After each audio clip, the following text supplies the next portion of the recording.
Onda Cero Podcast presenta. Yo reconozco que me ha dejado fascinada. Rompe los moldes. En esa escalada criminal de la que hablamos, siempre van hacia adelante. Pueden parar, pueden quedarse en uno de los estadios, pero yo nunca había visto que fueran para atrás.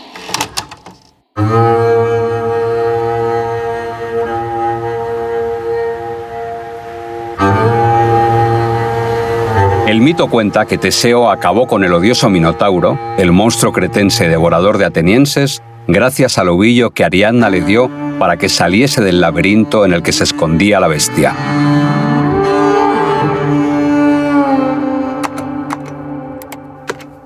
La Policía Nacional rastrea la zona buscando al que ya se le conoce como el violador de la paz. Según han denunciado, las víctimas ocurrieron en las inmediaciones del Hospital La Paz de Madrid, entre Semana Santa y el pasado puente del 1 de mayo. Las víctimas cuentan que las abordó a punta de pistola y las trasladó a otro lugar para violarlas. La policía investiga en esta zona de Madrid. El último intento lo hizo hace unos días. Presuntamente trató de asaltar a su tercera víctima, pero la chica logró huir. Miles de años después, las inspectoras Esther Pulido e Irene Niño se adentraron en otro laberinto para dar con el violador de la paz. Las responsables de la Operación Moon se sumergieron en una maraña de datos, nombres, matrículas y teléfonos que las llevó hasta uno de los depredadores sexuales más peligrosos de nuestra historia. Un monstruo real. Un devorador de mujeres. Esto sale porque él aporta como teléfono suyo el del titular del vehículo. Pues alguna relación tienen que tener, claro. En principio por apellidos no cuadraba, pero indagando ya vi que era el cuñado del propietario del vehículo. Este hombre, Pedro Luis, era el hermano de la mujer de Eliseo. O sea, el propietario del vehículo sale un teléfono. Ese teléfono lo metemos en base de datos y nos salta otra persona, que es Pedro Luis, que usa ese teléfono como teléfono de contacto en nuestras bases de datos, en denuncias y tal. Siempre he usado ese teléfono fijo como teléfono de contacto. Pasamos por antecedentes a Pedro Luis y hace de repente, ¡pum!, una lista de antecedentes, de delitos sexuales, homicidio. Ya en ese momento digo, es que con ese historial, es que tiene que ser alguien famoso, alguien que haya... Que quiero decir que a mí no me dirá nada porque llevo un año en la UFAM, pero a lo mejor en este mundillo, entonces al meterlo en internet, violador del ascensor. Pedro Luis Gallego, el violador del ascensor, aprovechaba su trabajo como reparador de elevadores para colarse en los portales y violar a sus víctimas. Condenado por una veintena de violaciones en Valladolid, Valencia, Burgos y Salamanca, asesinó a Marta Obregón, de 19 años, y a Leticia Lebrato, de 17.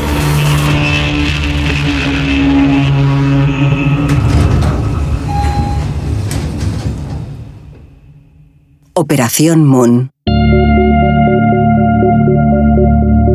Pedro Luis Gallego Fernández se convierte en el primer sospechoso, en el primer candidato para ser el violador de la paz. Irene Niño y Esther Pulido jamás han oído hablar de él. La jefa de la UFAM de Madrid tenía solo 16 años cuando Gallego fue detenido por última vez, y su jefa de grupo era una niña de apenas 8 años. Pues si yo estaba haciendo la primera comunión, vamos, no le conocía. No tenía ni idea, claro, luego estudié sobre él. El rey Juan Carlos ha inaugurado la Exposición Universal de Sevilla con un discurso en el que se mostró orgulloso de que España haya sabido superar un reto tan difícil como la Expo 92, a la que definió como la mayor exposición de la historia. España está eufórica en 1992. La Expo de Sevilla y los Juegos Olímpicos de Barcelona convierten a nuestro país en el centro del mundo. Nuestra nación sale definitivamente de las sombras y la oscuridad e irrumpe en la modernidad. Declaro abiertos los Juegos Olímpicos de Barcelona, que celebran la 25ª Olimpiada de la era moderna.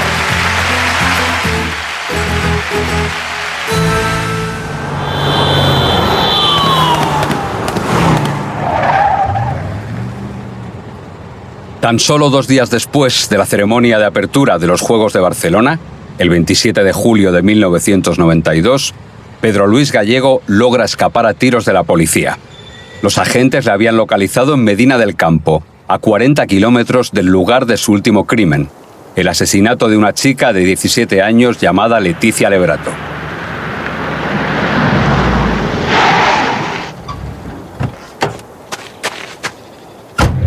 Aquel verano de 1992, Leticia veranea junto a su familia en Viana de Cega, Valladolid. El 19 de julio sale de una cafetería y Pedro Luis Gallego la obliga a subirse a un coche a punta de navaja. La lleva a un pinar, la maniata con un esparadrapo, la desnuda, intenta violarla y acaba con su vida de 6 puñaladas.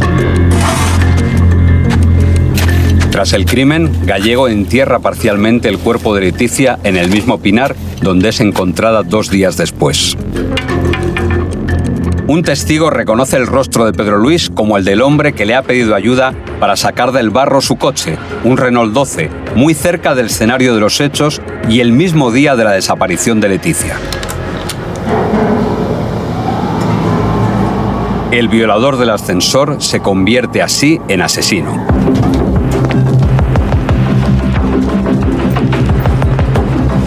Pedro Luis Gallego había salido de la prisión de Palencia en diciembre de 1992, tras pasar 7 años en prisión cumpliendo una condena por violar a una turista inglesa en Benidorm. El 7 de abril de 1992, una estudiante vallisoletana le reconoce como el hombre que la ha violado en un pinar. Desde entonces siembra el pánico entre las mujeres de Valladolid. Su modus operandi favorito es esperar a las víctimas cerca de los portales, colarse y violarlas en el ascensor. Lo hizo así hasta con una madre que llevaba a su bebé en un carrito.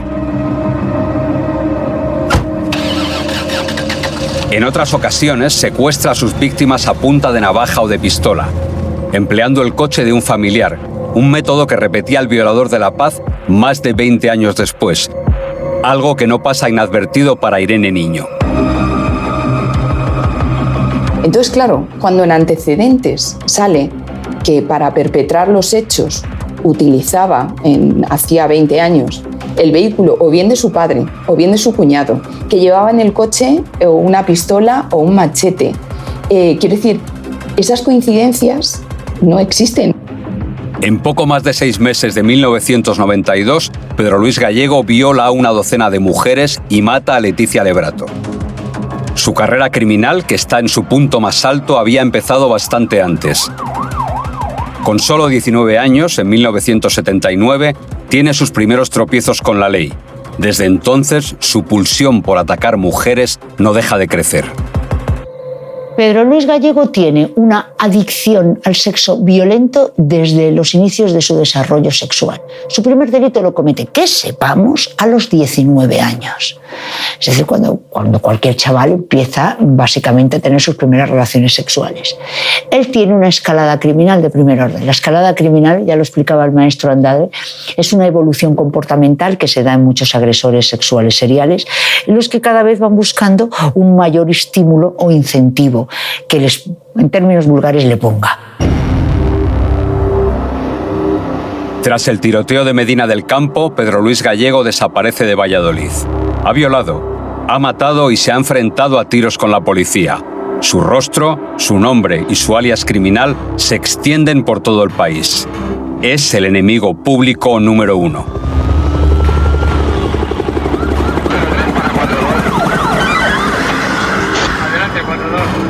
Valladolid y el país entero respiran aliviados el 17 de noviembre de 1992.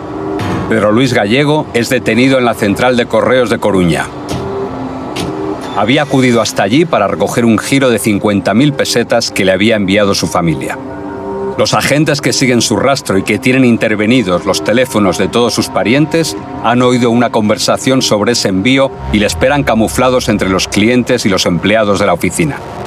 Pese a ir disfrazado con una peluca y llevar documentos falsos, 12 policías le caen encima y acaban así con casi un año de crímenes y violaciones. La detención del violador del ascensor es una noticia excelente. Pedro Luis Gallego, la cara B, el lado oscuro de la España eufórica del 92, empieza a rendir cuentas ante la justicia. Y la policía recuerda, tras su detención, que tiene un crimen pendiente, no muy lejos de Valladolid.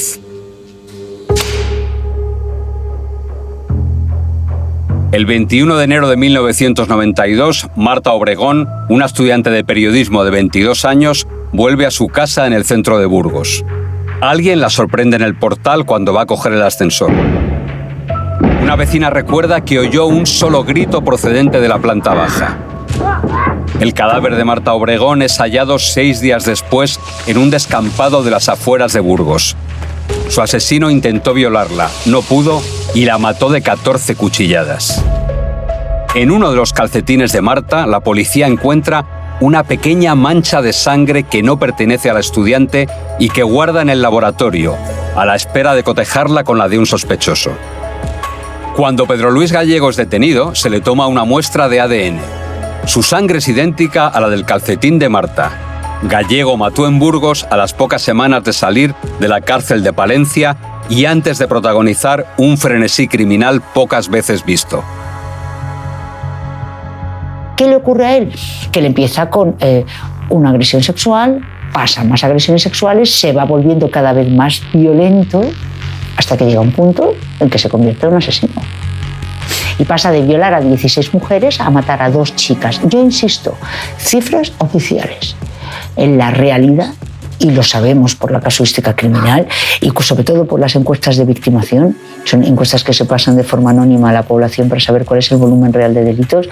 Si Pedro Luis Gallego fue condenado por 16 violaciones, no te extrañe que hubiera cometido 3 veces más. Él hasta ahora había utilizado la violencia de forma expresiva. Más allá de la necesaria para cometer el delito, había llegado a matar a puñaladas porque disfrutabas con eso. No era necesario. Es lo que llamamos violencia expresiva, que refleja los deseos del sujeto, sus fantasías. Pedro Luis Gallego permanece en la prisión de Villanubla mientras la maquinaria de la justicia va cayendo sobre él.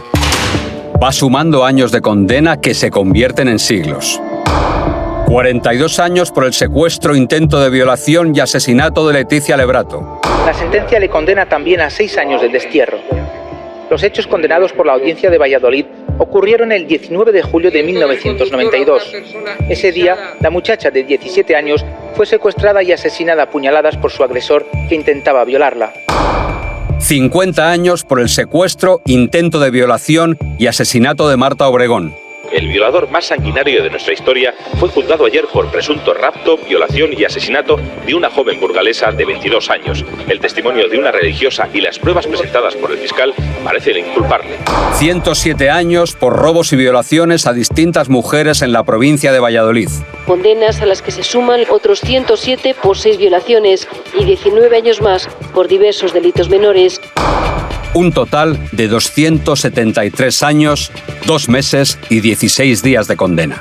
Gallego fue condenado a 273 años de cárcel por los asesinatos de Leticia Lebrato. Tenía solo 17 años y de Marta Obregón tenía solo 19 años. Además cometió otras 18 violaciones, pero en 2013 sale de la cárcel por la derogación de la doctrina Parot.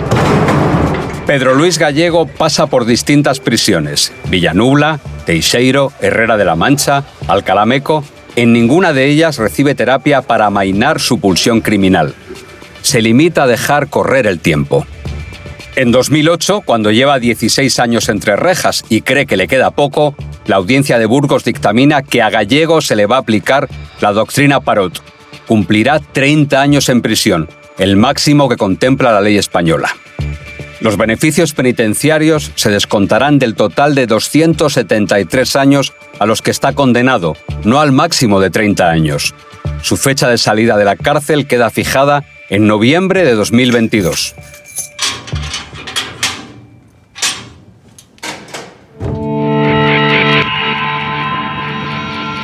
Han sido poco más de 5 minutos en los que el Tribunal de Estrasburgo se reafirma en esa primera decisión de hace un año. Le pide a España que en el plazo de tiempo más breve posible ponga en libertad a la etarra Inés del Río. La Corte Europea entiende que en la aplicación de forma retroactiva de la doctrina Parot, España ha violado 2 artículos del Convenio de Derechos Humanos. Esta sentencia se refiere únicamente a este caso, al de la etarra Inés del Río, pero evidentemente tiene una lectura que va mucho más allá porque afectará a muchos otros reclusos que están en la misma situación. Recordamos quizá lo más importante: el fallo es inapelable, es definitivo y no se puede recurrir. Inés del Río, una sanguinaria tarra condenada a casi 4.000 años de prisión por 24 asesinatos, recurre al Tribunal de Derechos Humanos de Estrasburgo la doctrina Parot. Los jueces le dan la razón y abren las puertas de muchas cárceles. Desde octubre de 2013, más de 70 terroristas de ETA y de los Grapo y una docena de delincuentes comunes salen en libertad. Muchos de ellos son violadores y asesinos, como Juan Manuel Valentín Tejero, Miguel Ricart, Emilio Muñoz o Pedro Luis Gallego. Los tribunales también han dejado en libertad a otros delincuentes muy peligrosos, asesinos y violadores múltiples como Pedro Luis Gallego, conocido como el violador del ascensor. Mató a 2 jóvenes en Burgos y en Valladolid y cometió 18 agresiones sexuales. Por esos delitos fue condenado a 273 años de cárcel. La orden de su puesta en libertad llegaba esta misma tarde a la prisión de Alcalá Meco, de donde ha salido hace unos instantes. 14 de noviembre de 2013. Pedro Luis Gallego ha cumplido 54 años el día anterior a su puesta en libertad. Ha pasado 20 años, 11 meses y 28 días en prisión. Un total de 7.662 días de los 99.721 a los que fue condenado. Pedro Luis Gallego ha salido hace exactamente 1 hora de esta cárcel de Alcalá Meco. La orden de excarcelación llegaba como a las 6 y 2 horas después de cenar, el conocido como el violador del ascensor quedaba en libertad. Ha salido con la cabeza y la cara tapadas y sin decir absolutamente nada. Nadie le estaba esperando a la salida, así que se ha ido caminando solo hacia la parada del autobús. Es un hombre libre, ni siquiera se le puede poner bajo vigilancia.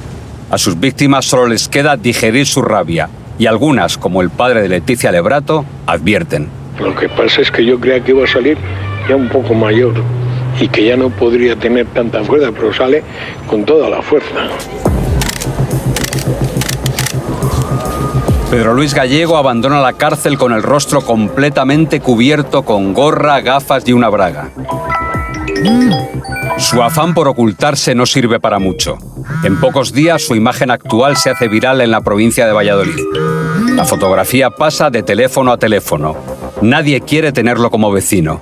Su primer destino es Oncalada, una pequeña pedanía entre Medina del Campo y Arévalo.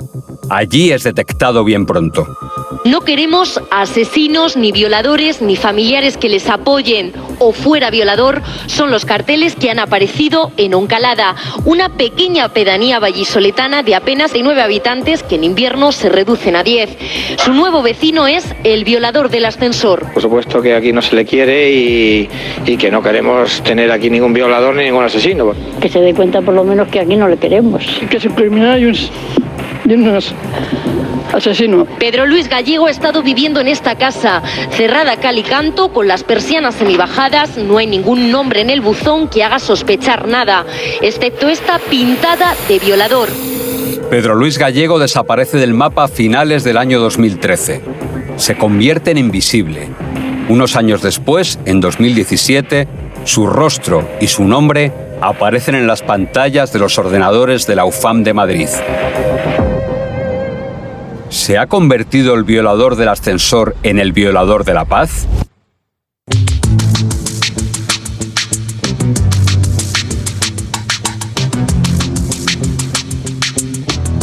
Sabíamos que por la doctrina Parot estaba en libertad, llevaba en libertad 3 años, pero cuando le miramos en la base de datos, en el DNI, parece un abuelito. Y digo, no me cuadra nada. Claro, no nos cuadra. O sea, la foto del DNI de base de datos que tenemos de él y de antecedentes no cuadra nada con lo que nos dicen las víctimas. Lo único con lo que cuentan Esther Pulido y su jefa Irene Niño es con esa foto del DNI que se hizo viral al salir de prisión. Hay que verlo y comprobar si puede ser el hombre que describen las víctimas. Pero no es fácil. Se ha encargado de borrar cualquier rastro, cualquier hilo que conduzca hasta él. Pero eso no le convierte en culpable de nada. No tenía teléfonos a su nombre, no tenía propiedades a su nombre, no tenía absolutamente nada. Era un fantasma.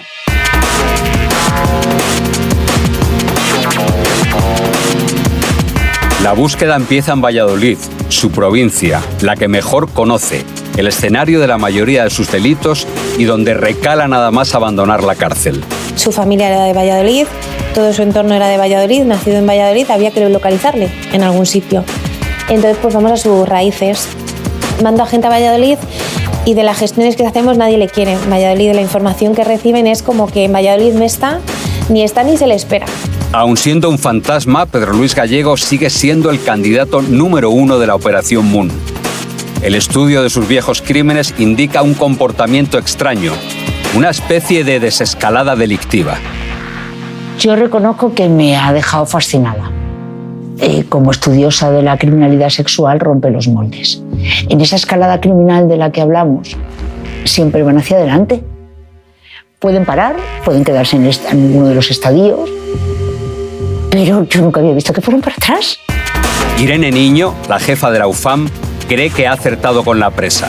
En ese momento lo que había que hacer era comprobar que efectivamente él era el usuario de ese vehículo, no el titular, pero sí la persona que lo utilizaba habitualmente. Pero claro, en el momento que salta todo eso, es este.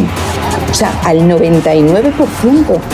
Fue ella quien dijo que había que seguir el rastro del coche y quien dio con Pedro Luis Gallego tirando de ese hilo. O sea, yo lo tenía claro que era eso. Había ya que hacer las comprobaciones después, pero como no creo en las casualidades, yo sí lo tenía claro. Ahora había que unir una cosa con otra, seguir adentrándose en el laberinto para dar con el monstruo.